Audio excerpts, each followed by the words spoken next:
Okay, people did quite well on this, okay? Uh, most of you got the right answer, and there's one little arithmetic glitch that might prevent somebody from getting what I think is the right answer, which is -32/3. Okay? So let's work it out and make sure. I've checked at least one person worked pretty closely, and I'm pretty sure that is correct. So we distribute the 4 through here, we get 12x minus 28 plus 2 equals 15x plus 6. Everybody got that step rather easily. So okay, -28 to -26. Okay. And then I'm going to pick on the numbers first. We do 12x minus 26 plus 26 equals 15x plus 6 plus 26. And -26 plus 26 is, we have 12x equals 15x plus 32. Then we subtract 15x from both sides. Get 12x minus 15x equals 15x plus 32 minus 15x.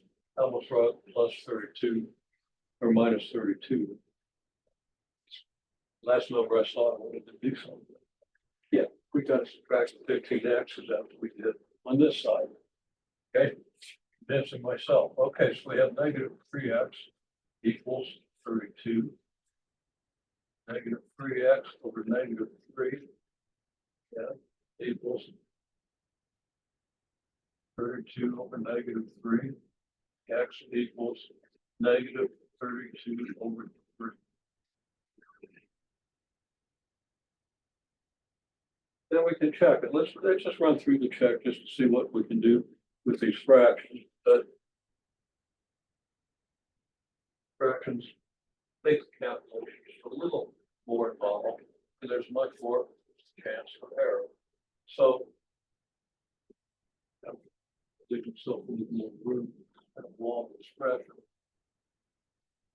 Okay, so we got 4 times 3 times -32 thirds minus 7 plus 2 is 3 times 5 times -32 thirds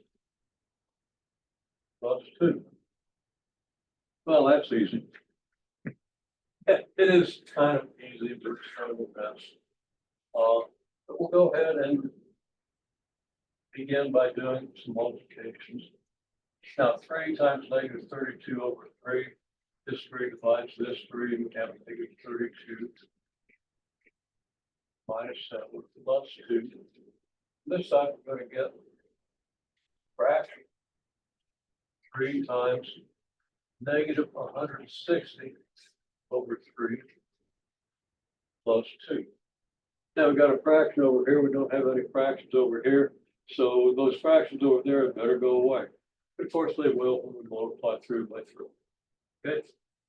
So simplify a little bit. 4 times -39 plus 2. I'm not going to add these. I'm going to go ahead and distribute the multiplication by 3. I could add these. How we get -151 over 3. No, sorry, -154 over 3. But there's really no need as much as you just multiply through by 3, so you see what's going to happen.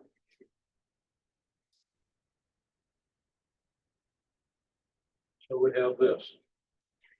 And now 4 times -39 is -106. I'm sorry, 156 plus 2. And 3 times -160 thirds, and 3 divides, we get -160 plus 6, ending up with 154 equals 154 negative. But both sides read, and there's a check. Okay, so nice job. Even if you made an arithmetic mistake that threw things off a little bit at one step, everybody was doing all the right things, okay? So, and even if you got a little bit close on the check, follow the rules, be careful, okay? I think you know how to do fractions. All right, well, that's, as I say, that's pretty good. Okay. Now I'm gonna just pose a couple more questions that should be general knowledge. I just want to see if you can do them. And after I see what you do, then I'll know how much more I need to say. Okay.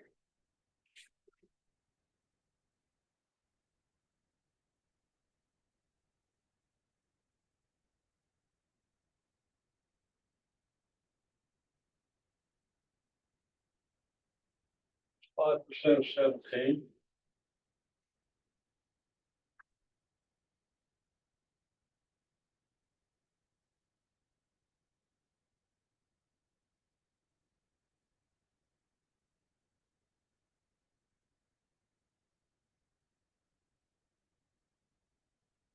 What percent of 12 is 5?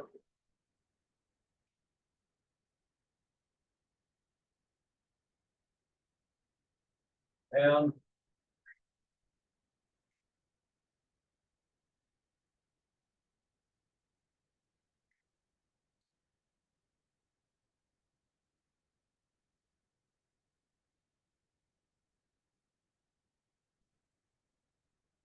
percent of what number is 23? Now go ahead and see if you can work these out without using the percent button on your calculator, which is illegal in an algebra course. Okay. Okay, now I just turned the board over, which wasn't necessarily the last thing to do, because I have the problems in front of me. Okay. First question, what percent of 12 is 5? Let me.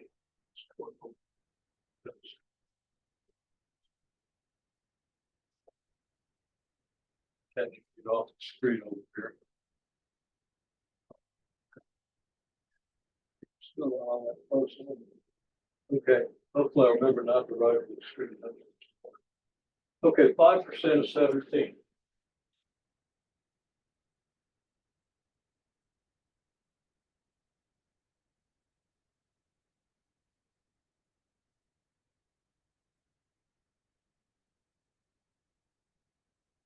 It's 5/100ths times 17. Okay. As percent, everybody knows what percent means. That's a good start. Like I say, get a lot of pre-calculus students who don't know that typically. Haven't really seen whether they do this or not. Okay, so 5/100ths times 17. Now you could change that to 0.05 times 17 if you prefer, right? But I'll just multiply it this way.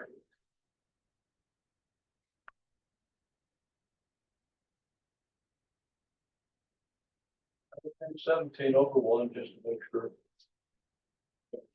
Multiply fractions. Now we have numerators to multiply and denominators to multiply. We get 85 over 100. And that can be reduced as a fraction. 17 over.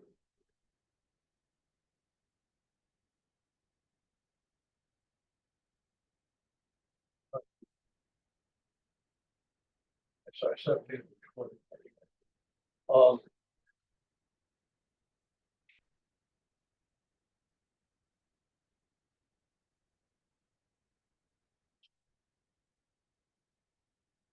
We want to express percents as decimals rather than fractions. Now, I've emphasized working with fractions because it's really important to know how to work with fractions in this course. And as you move on into the next courses. But there we have. Now, for calculation and alternative calculation, we just need to change the percent. This 5/100 is 0.05. change the percent to a decimal. And you do the arithmetic, you can get 0.85. Same thing you get if you use the fractions. Okay, I like to see the fractions, but a lot of times when you're working with percents, you just go like, okay. And you can always go back to fractions anytime you need to. Now, what percent of 12 is 5? Now, I'm going to rephrase that.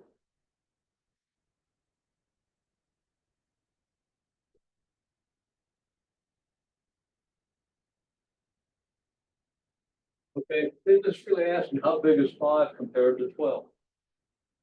Okay. Well,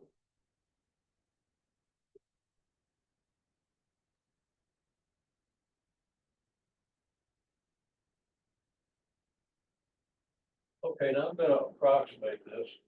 It's approximately 0.42. You can go to more decimal places, and sometimes you want to, depending on how precise you need your decimal. Okay. There's a lot of application. 0.42 is close enough. And of course, that's the same as 42 over 100 equals 0.42. Oh, that's all we have now. That equals 42%. Okay. Now, 10% of what number is 23? Well, you can immediately see what the result is. Because you know, if you know that 10% is the same as 1/10. 10 goes into 100 10 times, so 10 over 100 is 1/10. 1/10 of what number is 23? Well, that would be 10 times 23 or 230. So, you know, I gave you an easy number here, but I asked you to do this showing all the steps.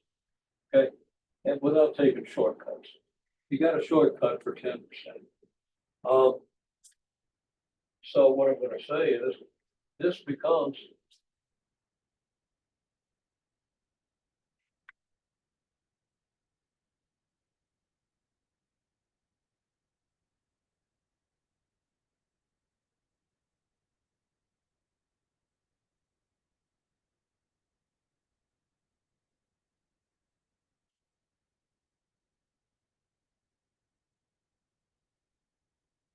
let X be the number. That is the number we're trying to find. So this then says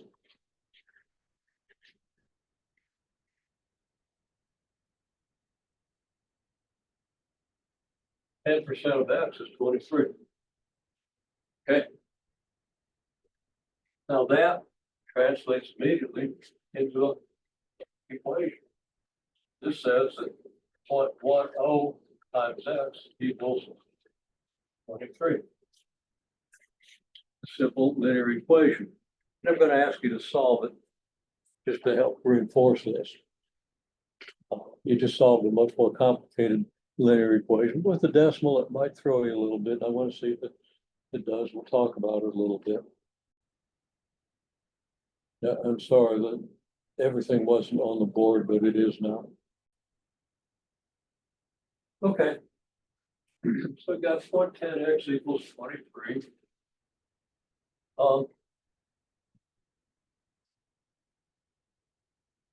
You divide those sides by 0.10, you get 23 over 0.10.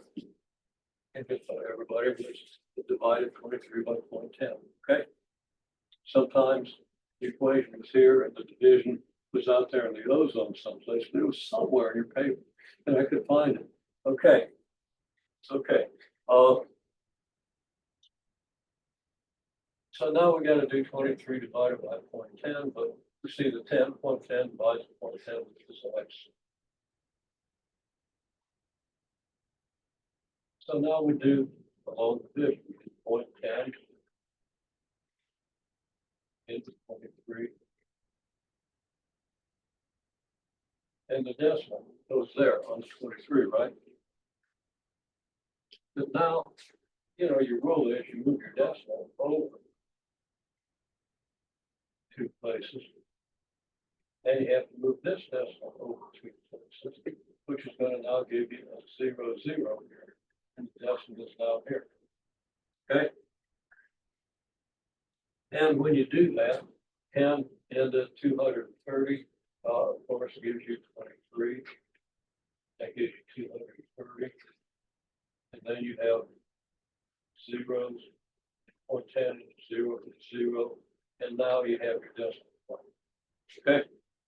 So you might want to review long division. Now, it will be obvious to a lot of people, 23 divided by 0.10 is just 10 times 3. Not because of 10, because 23 divided by 0.12 is not 12 times 23, right? Okay, it's just a coincidence for 0.10. I thought I debated about using 0.10, but it didn't.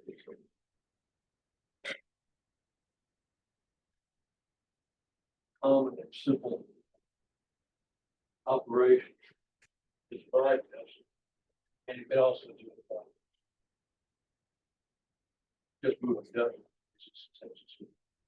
Okay. So anyhow, you get that. Now, if there's any number except 0.10, well, you have to do a division. And it would be okay to use a calculator. Do that. If you take a test, you'll have just a basic calculator. I don't think that's percent level. Does? Shoot. Okay.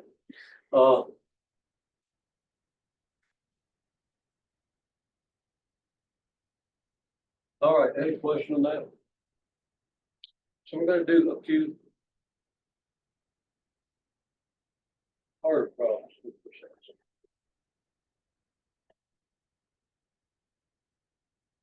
So let's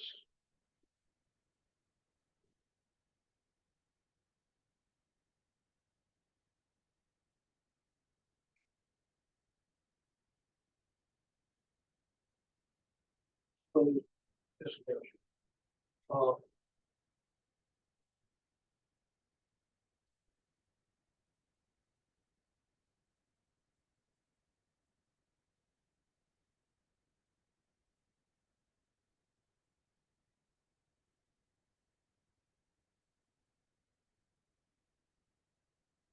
What's 20% more than 40?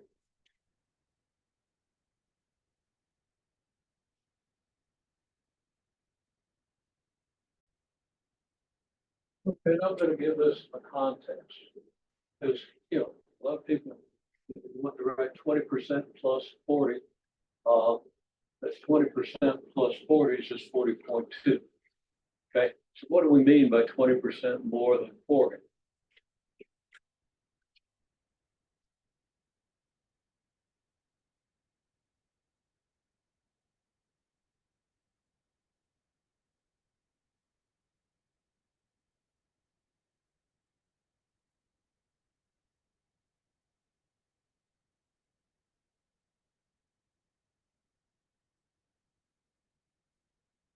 You have 40, let's say you have $40 and somehow it grows by 20%.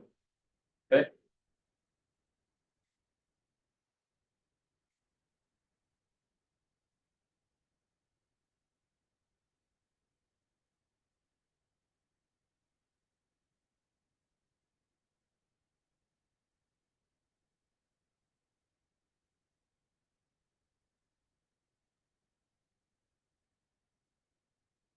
Well, then you have 20% more than 40.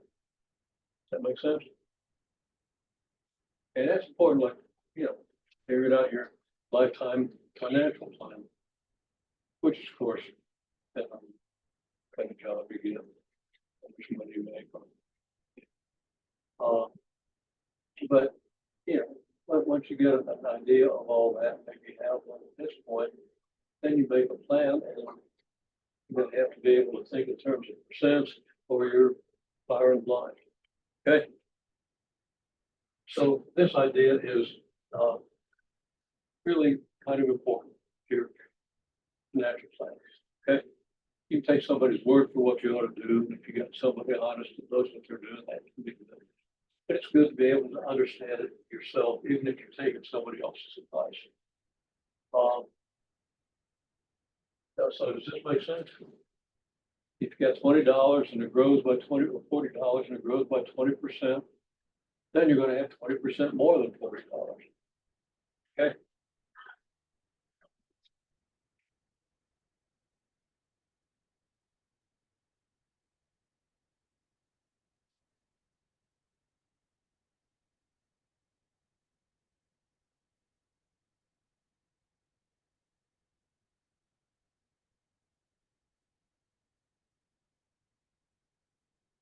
20% more than 40 is 40 plus 20% of 40, right? Of course, 20% of 40 is easy. Everybody can do that. And at least one person got this.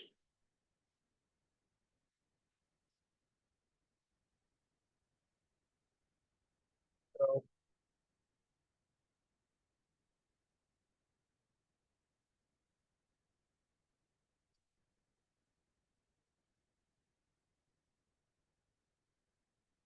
20% of 40 is 8. So 40 plus 8 gives you 48. Okay.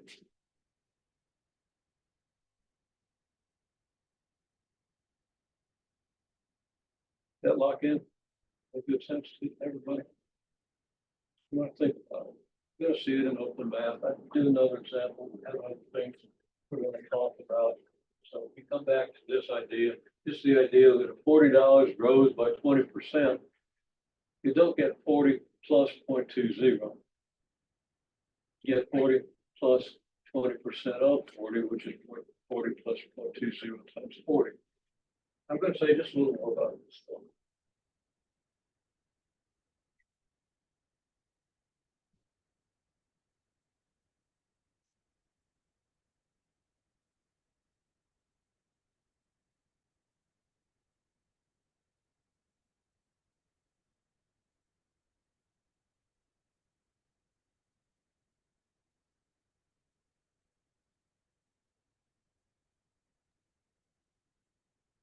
40 times 0.20 times 40 is the same as 40 times 1 plus 0.20. Now you can verify that. What's 40 times 1 plus 0.20? 40 times 1, which is 40, plus 40 times 0.20, which is 0.20 times 40, right? So just by the distributive law, we kind of used it backwards here. We have 40 in common here, so we can do this, and then we check it to make sure.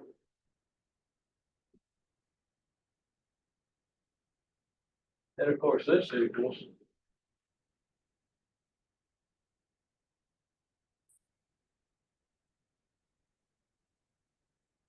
40 times 1.20.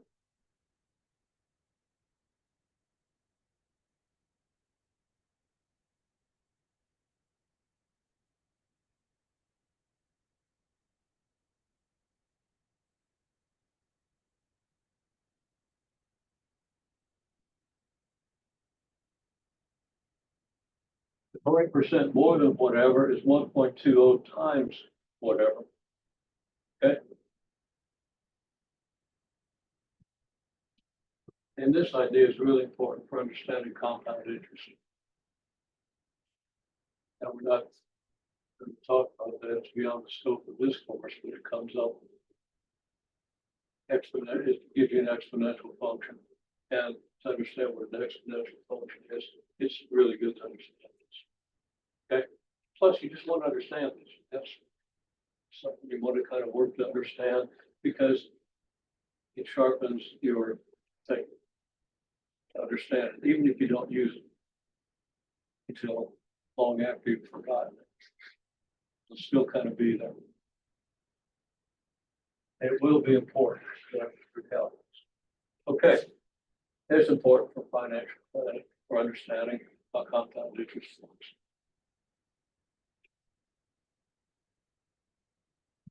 All right. Now, this is not a particularly difficult question. There is one that's kind of challenge. Let me this.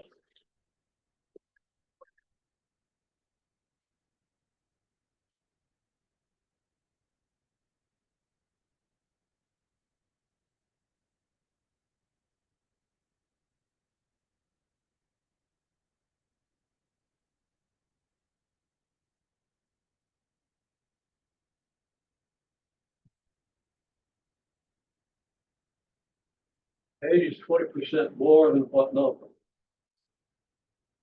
I'm gonna ask you to think through that just a little bit. Give you just a couple of minutes to see what you do with it, and then we'll talk about it.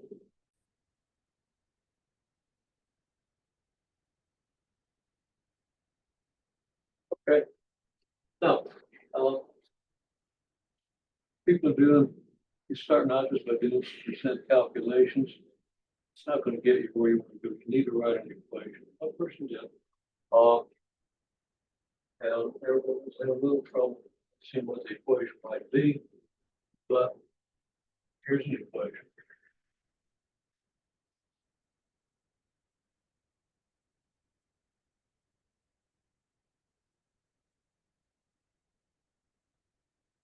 But actually is number.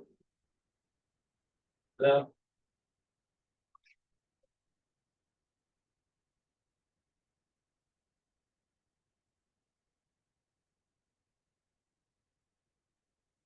whatever that number is, you add 20% of it, you're gonna get 80. Okay? Make sense? Yeah, like over here, what did 20% more than 40 mean? It meant 40 plus 50% of 40, right? Now here you don't know what the number is. You're gonna say, whatever that number is, and we add 20% of it, we're gonna get 80. And there's an equation you can easily solve. Now, as we've seen, you can write this as 1.20x. You can say, because 1x plus 0.20x, right? How many of those have?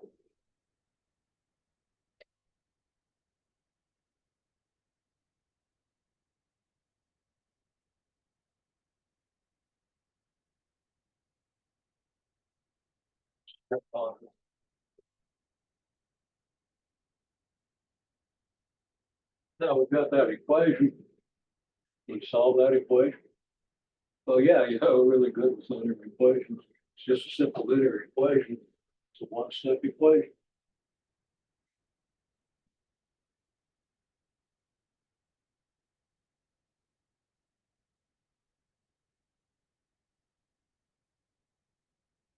There it is. Divide 80 by 120. What you get is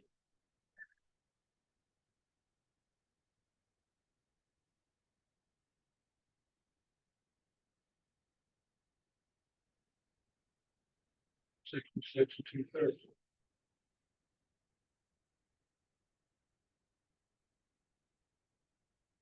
Or 66.6 repeat. Now, what people will often do with this is they take 20% of 80 and subtract it. Okay. And you get 64. Because 20% of 80 is 16. 80 minus 16 is 64, not 66 2/3. And if you then take 20% of 64, you get $12.80 or 12.8, and you add that to 64 and you get 76.8. Okay? You don't get 80. So you didn't find the number that you're looking for. Number that's with the property of 20% more than that number is 80.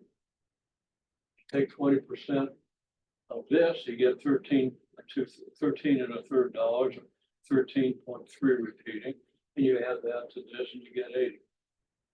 Okay.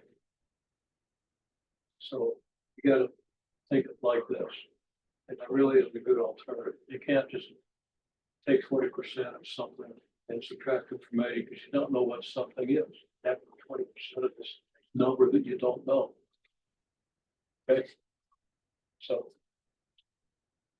you'll see problems of that nature. That's about as hard as they get on the percent applications. Okay, now let's put up switch gears here and talk inequalities.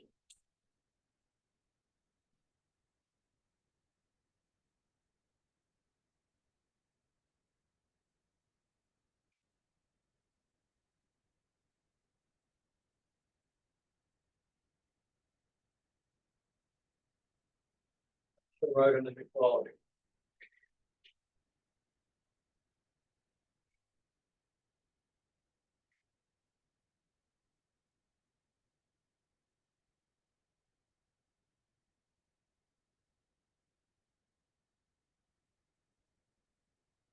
I don't do that. Okay, I like that. Okay. 3x plus 7 greater than 19. See if you can solve that.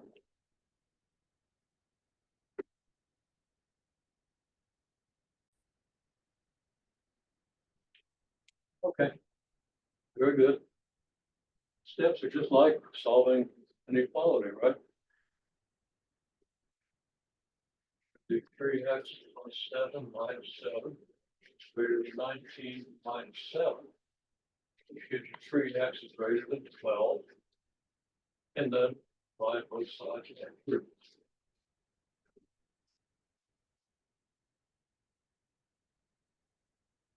X is greater than 4. Now let's just kind of check this. Now to check this, I'm going to say, first of all, let's let x equal 4. Okay? X equals 4. We should get an identity here. Okay? Because, well, we do 3 times 4 is 12, add 7, we get 19. Okay? Now, this says x has to be greater than 4. It can't be equal to 4. It has to actually be greater.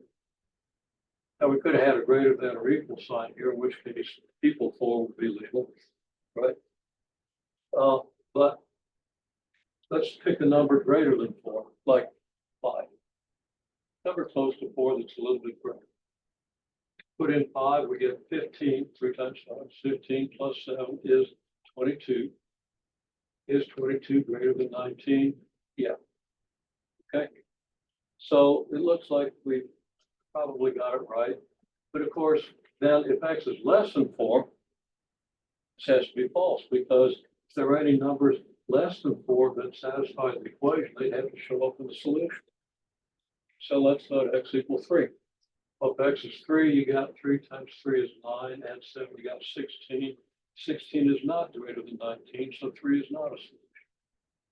Now we can graph the solution.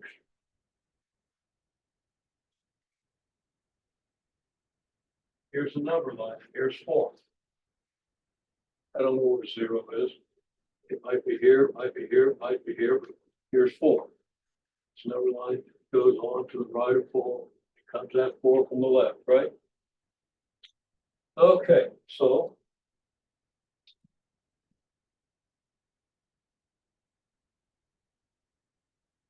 we designate the solution by first putting an open circle, not filling it in around the 4. Indicating the 4 is not part of the solution. And then we big old arrow like this. It indicates that every number greater than 4 is a solution. Pretty easy, right? And that's called the interval.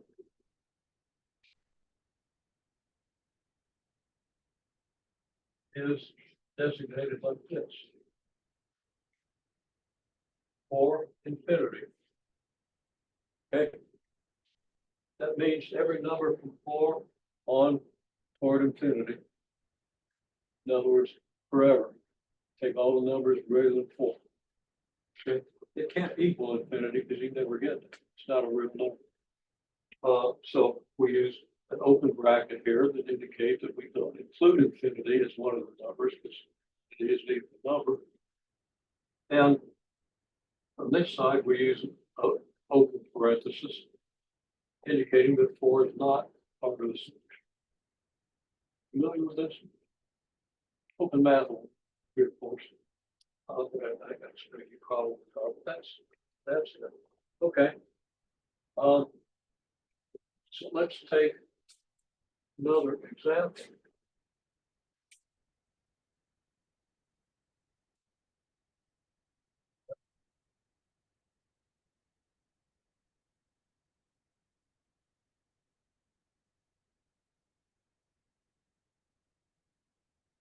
Oh, okay. So let's try. And maybe some- Better if I write over here because I've locked the board. So somebody look for it right.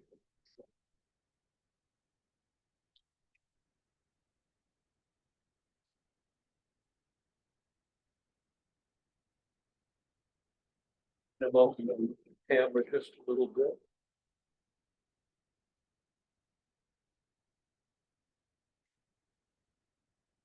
Oh, okay.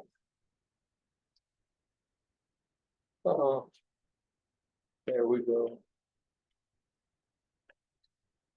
Okay. The camera's probably going to be out of focus. Let's see. Let's try this one.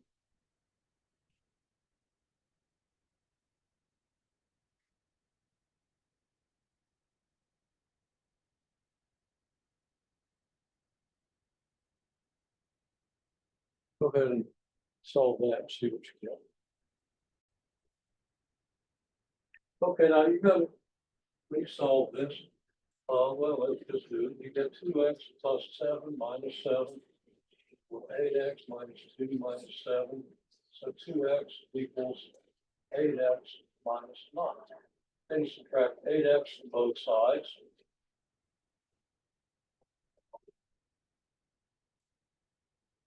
And you get negative 6x. And I've got equal signs here. Greater than. Negative 6x greater than negative 9. So that negative 6x over negative 6 is greater than negative 9 over negative 6. X is greater than 3/2. Okay. I think that's pretty much what everybody got.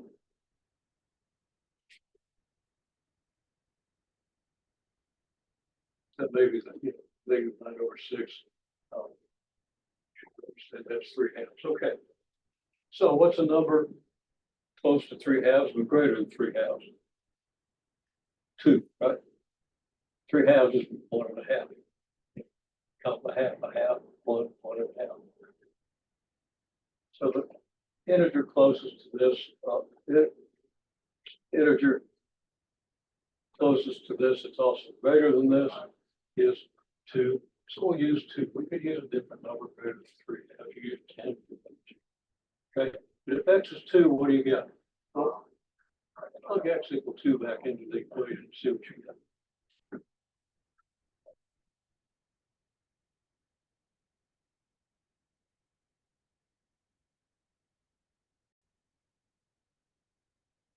Okay, so one person plugged in 3/2 and got 10 equals 10, and that was very good. Good work with fractions and everything.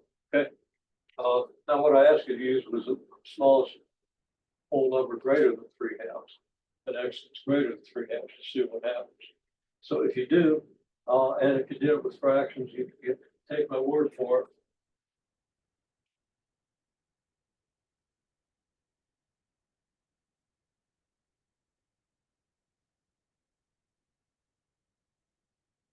Get 11 greater than 14. Is that true?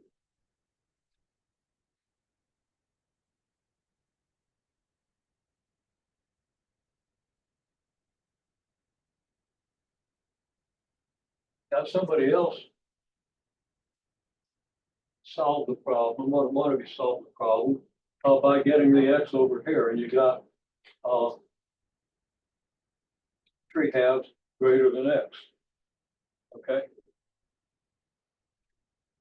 And then they said, well, x needs to be in the left. They switched x to the left and changed the inequality. You got X less than 3/2, which is correct. Okay, so that's a good solution. Right first. Okay, well, the thing I want to illustrate here is, the reason this isn't right is to get the X greater than 3/2, we divided both sides by a negative number, didn't we?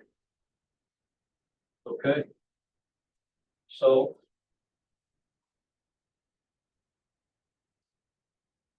this stuff is wrong.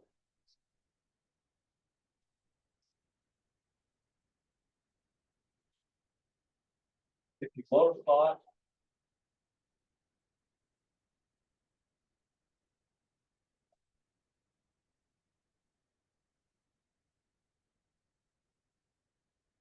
multiply or divide by a negative,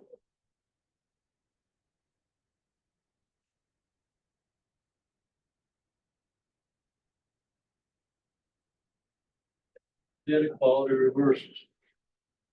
Okay. You think about why that's true, but we're out of time, so I'm not gonna get into thinking about why it's true. That's one thing you gotta watch for in inequalities. So you have to flip the answers. I wonder what you say. Okay, so what we should have done here is the inequality should have changed. So